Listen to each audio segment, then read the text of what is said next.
All right, so following on from the last lecture, we're going straight into sprains, strains, bruises oil. So you get injured. Okay, now I've got this at a 3%, like I said to you. Yes, in acute 1 to 2 weeks period, you can go up to 5%.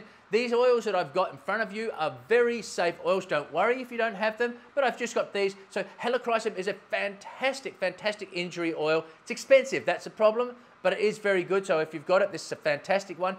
German chamomile, absolutely brilliant. If you don't have that, you've got Roman chamomile. Remember I told you earlier in the course, if you had both, German chamomile, much better for irritations, inflammations, so topically, but still great calming oil.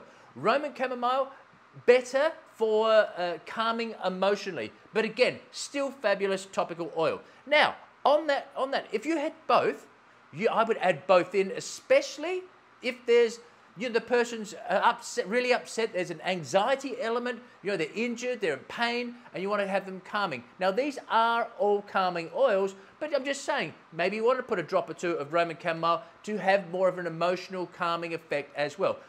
Don't worry if you don't, because all of these are calming. So you see lavender, lavender, helichrysum, I think I've got frankincense in there, I can't remember what I've got on this list, but all of these, but look, again, if you,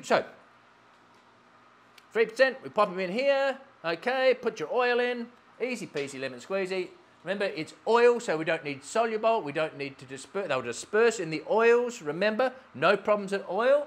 So you put in your blend, whatever you're doing, one oil, several oils, whatever, and then you can apply this to whatever part.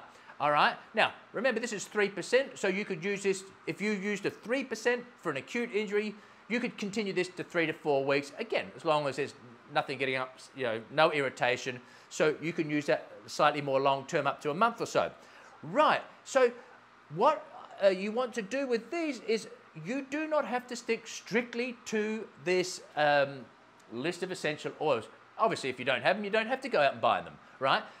All of those lists that I had originally for pain relief, anti-nociceptive, which is pain relieving, analgesic, anti-inflammatory, all of those that you've got, just look through your notes, check with the safety, any safety issues, that sort of thing. But again, remember the calming oils tend to be very, very safe. So you can make whatever blend, whether you want to use it emotionally or just for pain relief, just that. Of course, lavender is such a great one as well, and which most people have. So just look through those essential oils, get your dilution rate to, so remember, 3% was, what did we say, 1 fluid ounce, 30 mils, 2 tablespoons was 15 to 18 drops total, okay, for a 3%. So say you might want to start at 3, you might want to go to 4, maybe 5. If it's an acute injury, bruising, this sort of thing, all of these will have an absolutely fantastic effect.